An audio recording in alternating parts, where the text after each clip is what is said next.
Hello friends, good morning to all. Shri classes के digital platform में आप सभी का एक बार फिर से स्वागत है। आज हम डिस्कस करेंगे चैप्टर नंबर 5 और उसके जो एग्जाम्पल्स है एक्सरसाइज 5.1 और 5.2 के, वो हम डिस्कस करेंगे। ठीक है, let's start. Upon first question example number first देखते हैं। फर्स्ट एग्जाम्पल क्या कह रहा है? फर्स्ट एग्जाम्पल आपका कह रहा है right the first term and D of the following AP. D का मतलब कॉमन डिफरेंस, मतलब आपको फर्स्ट टर्म और कॉमन डिफरेंस लिखना है और एपी अपन को गिवन है। तो सिंपल है, क्या लिखेंगे? सॉल्यूशन। एपी क्या गिवन है? एपी आपके पास गिवन है -5, -1, 3, 7 एंड सो ऑन। सिंपल है। और अपन को पूछा है क्या है? अपन को पूछा है कि फर्स्ट टर्म लिखना। फर्स्ट टर्म का मतलब ए लिखना है। ए की वैल्यू कितनी है? सिंपल सा -5। और अब डी पूछा, डी का मतलब common difference a2 -a1। a2 कितना है? -1 और माइनस ऑलरेडी है ये, और -5। ये गलती मत करना है कि यहाँ माइनस है तो ये माइनस मैंने लगाया नहीं, ये लिखना है। ठीक है, -1 का -1 माइनस माइनस को मल्टीप्लाई करेंगे तो जाएगा प्लस का 5। तो d इजिकल टू कितना आ जाएगा? -5 और -1 और +5 कितना हो जाएगा? 4। d इजिकल टू क्या आ गया? 4। ये आपका फर्स्ट क्वेश्चन सिंपल है। अब देखो क्वेश्चन नंबर सेकंड क्या कर रहा है। क्वेश्चन नंबर सेकंड के बारे में ध्यान से समझना। क्वेश्चन नंबर सेकंड है आपका, क्वेश्चन नंबर सेकंड बोल रहा है कि check which of the following sequence are in the form of AP. मतलब अपन को जो सीक्वेंस दे रखी है कि ये एपी के अंदर है या नहीं है, वो चेक करना है कि एपी है या नहीं है। तो सिंपल है, इसके दो क्वेश्चन। इसका फर्स्ट दे रखा 4, 10, 16 और 22 एंड सो ऑन। तो अपन को चेक करना है कि ये जो एपी है या नहीं है। एपी है या नहीं चेक कैसे करते हैं? सिंपल है, इन दोनों के बीच डिफरेंस निकालो, इनके बीच डिफरेंस निकालो, इनके बीच डिफरेंस निकालो। अगर सेम आता है तो आपका एपी है, नहीं तो नहीं है। तो डिफरेंस निकालो। डिफरेंस कैसे निकालेंगे? सिंपल है, डी का फॉर्मूला लगाएंगे। डी का फॉर्मूला क्या होता है? a2 -a1। a2 कितना है? 10 -4 कितना आएगा? 6।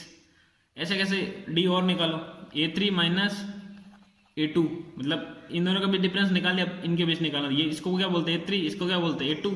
तो a3 कितना है? 16। 16 - 10 कितना आएगा? 6।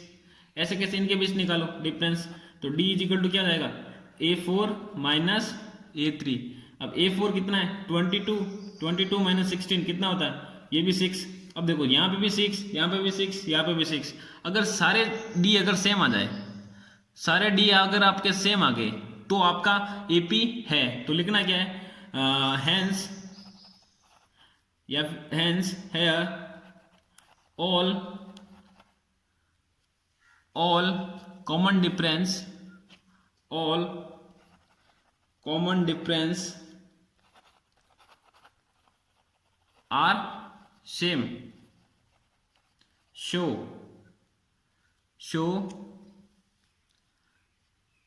जो आपका क्या बोलते हैं इसको? 4, 10, 16, 22 आर इन एपी। ये जो दे रखी थी सीक्वेंस, वो आपकी क्या होगी? एपी के अंदर होगी। आई बात समझ में? Question number 3। अब देखो क्वेश्चन नंबर 3 क्या बोल रहा है? क्वेश्चन नंबर 3 बोल रहा है फाइंड द डी फाइंड करना है of the following AP and right next 4 term. एक तो डी फाइंड करना है, उसके बाद जो नेक्स्ट 4 टर्म है वो भी अपन को फाइंड करनी है। सिंपल है। यहाँ क्या लिखेंगे अपन? यहाँ लिखा हमने सॉल्यूशन। इसके भी 2 पार्ट्स है। ठीक है, इसके भी 2 पार्ट्स है। इसका फर्स्ट क्या दे रखा है? इसका फर्स्ट है आपका 0, -3, -6 और -9 और एंड सो ऑन। तो करना क्या है? डी निकालना पहले। तो डी निकालने के लिए क्या करेंगे अपन? पहले तो अपन को find the D of following difference and फिर नेक्स्ट 4 टर्म निकालना। तो डी निकालने के लिए सिंपल सा फॉर्मूला है a2 -a1। a2 कितना? -3 और -0। डी कितना आएगा?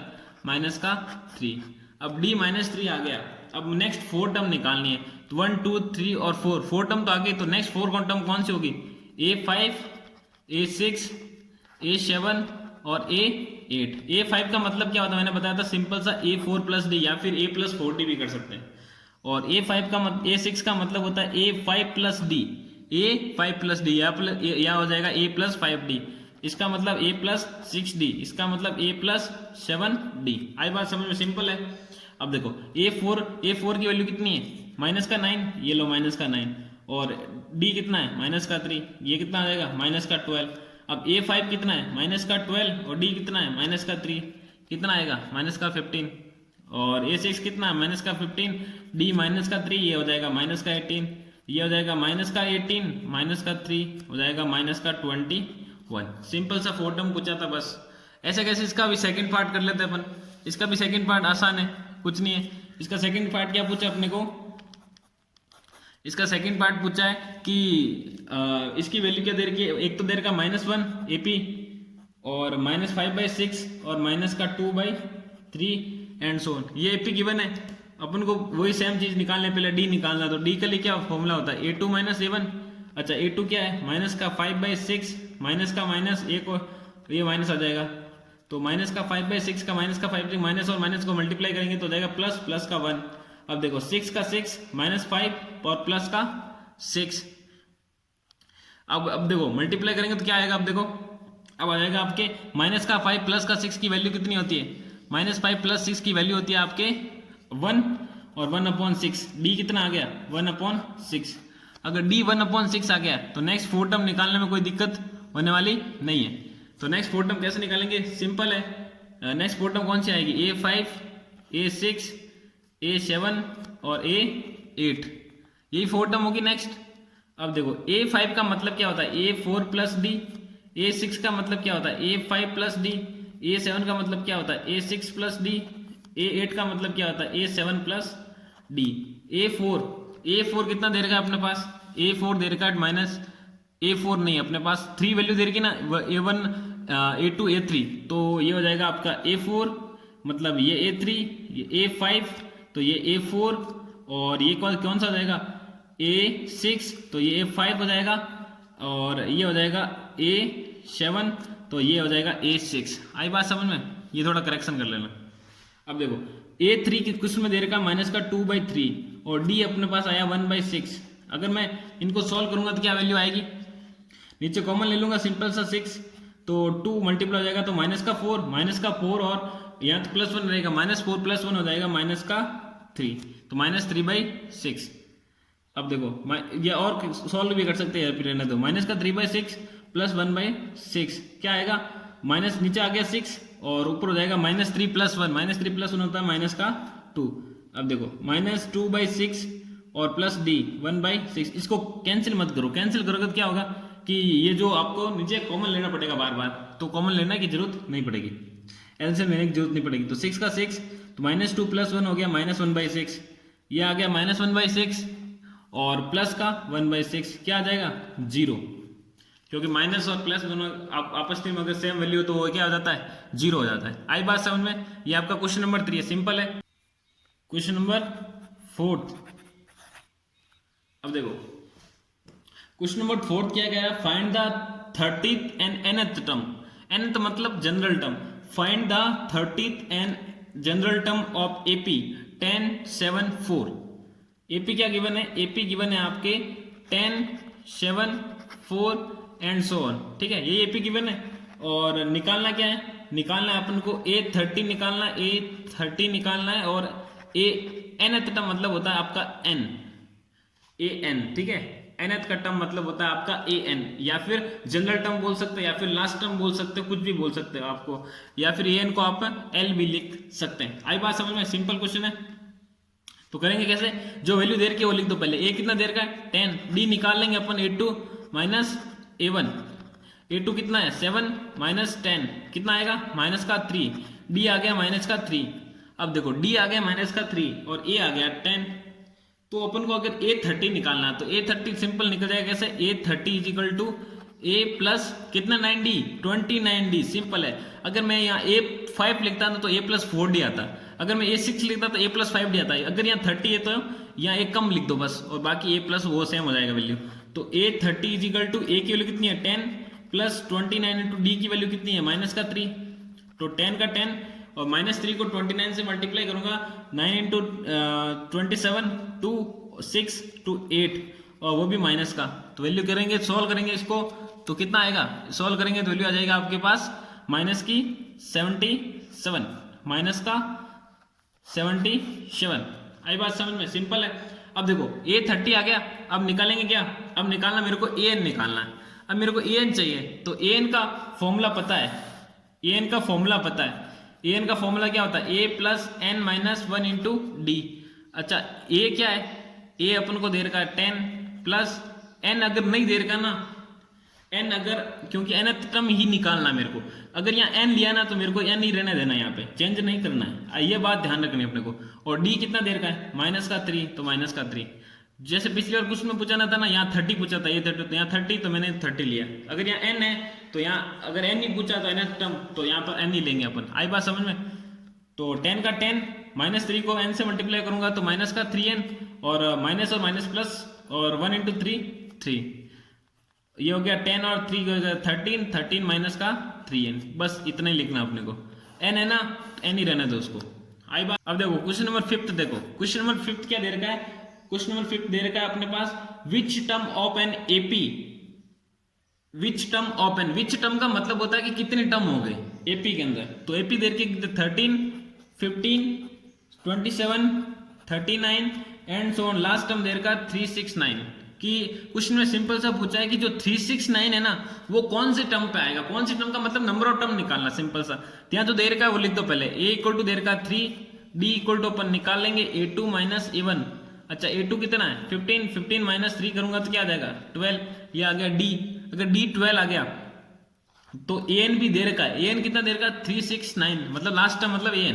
अब देखो फॉर्मूला लगाना सिंपल सा, an का फॉर्मूला क्या होता है a plus n minus 1 into D. अच्छा a कितना है 3 प्लस, अब देखो अब मेरे को n कितना लेना है, क्योंकि n तो निकालना है तो n जगह n ही लिखो। d कितना देर का है 12, और an की कितना वैल्यू दे रखी है 369, 369 का 369 इज इक्वल टू, अब देखो अब मैं क्या करूंगा, अब मैं सिंपल सा कर दूंगा कि 3 का तो 3, 12 को n से मल्टीप्लाई करूंगा तो प्लस का 12n, और 12 को माइनस 1 से मल्टीप्लाई करूंगा तो माइनस का 12।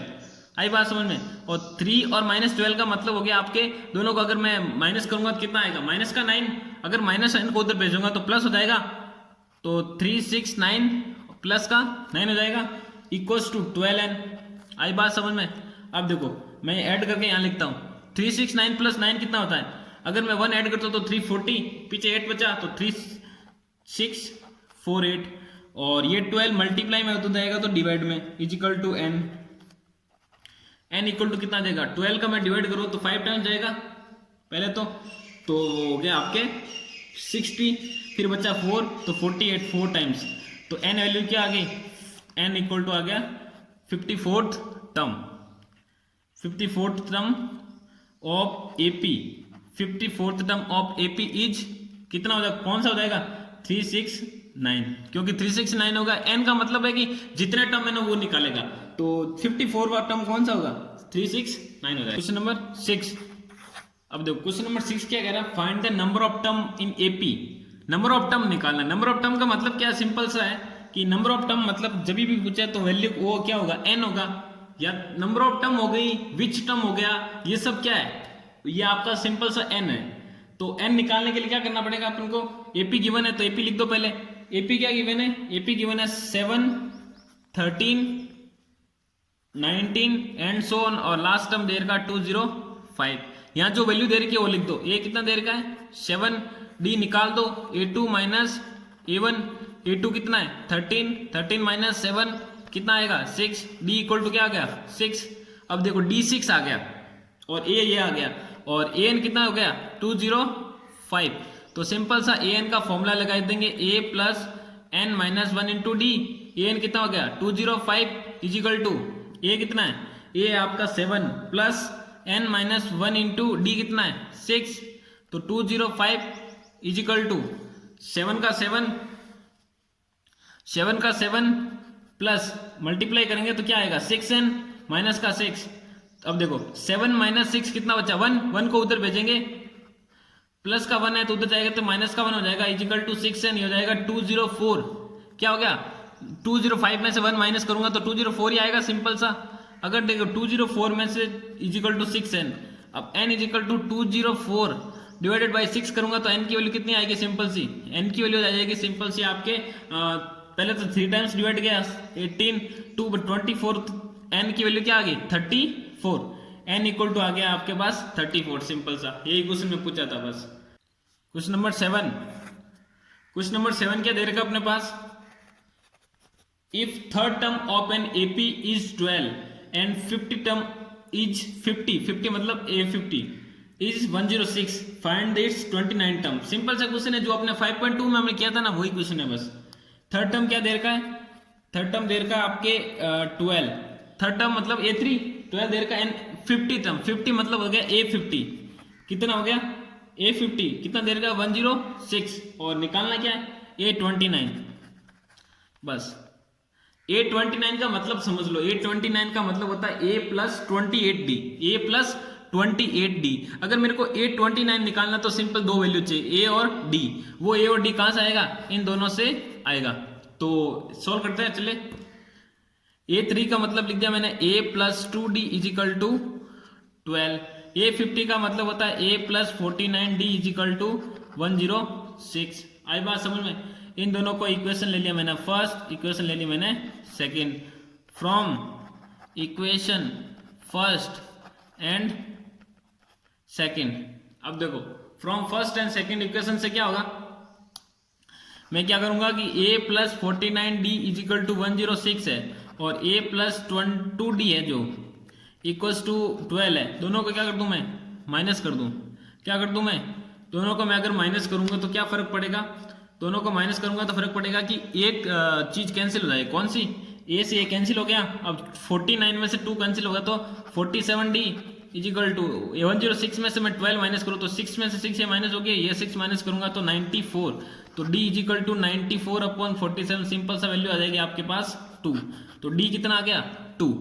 अगर D 2 आ गया तो A निकालना मेरे को, अगर D से A निकालना है तो करेंगे क्या, सिंपल सा मैंने बताया था कि जो D की वैल्यू है ना अपने पास ये 2, उसको पुट कर दो, या तो इस इक्वेशन में पुट कर दो या इस इक्वेशन में पुट कर दो। अपन छोटी वाली इक्वेशन में पुट कर देते हैं, put the value of small d in equation number, आप चाहो तो फर्स्ट में करो या फिर सेकंड में, फर्स्ट में कर रहा हूं, ठीक है। तो फर्स्ट में पुट किया मैंने A का A प्लस 2 इंटू ये जो स्मॉल d है ना, स्मॉल d की जगह मैं क्या पुट कर दूंगा 2 इक्वल्स टू 12। अब देखो 2 इंटू 2 कितना होता है 4, 2 इंटू 2 हो गया 4, तो A प्लस 4, या फिर मैं उधर लिख देता हूं 12 माइनस 4 उधर चला जाएगा, तो 12 माइनस 4 कितना आ जाएगा, A इक्वल टू आ गया सिंपल सा 8। क्या आ गया 8। अगर A इक्वल्स टू 8 आ गया सपोज और D इक्वल टू 2 आ गया, तो A29 निकाल देंगे, सिंपल सा A29 निकाल देंगे। तो A29 कैसे निकलेगा, A29 का मतलब क्या होता है, A29 का मतलब होता है A प्लस 28 इंटू D। आई बात समझ में। अब देखो A का मतलब अपने पास आया कितना 8 आया, प्लस 28 इंटू D कितना है 2, ये लो 2, 8 का 8 प्लस 29 इंटू 8 क्या होता है 56, 56 इंटू 8 क्या होता है 64, तो A29 कितना आ गया 64। आई बात समझ में, सिंपल सा क्वेश्चन था, ठीक है। सो आज हमने कुछ डिस्कस किया था एग्जाम्पल नंबर 1 से लेकर 7 तक। सो आगे हम डिस्कस करेंगे जो भी एग्जाम्पल्स है, ठीक है, नेक्स्ट वीडियो के अंदर, ठीक है। सो आज के लिए इतना ही, बाकी हम डिस्कस करेंगे नेक्स्ट लेक्चर के अंदर। तब तक के लिए जय हिंद।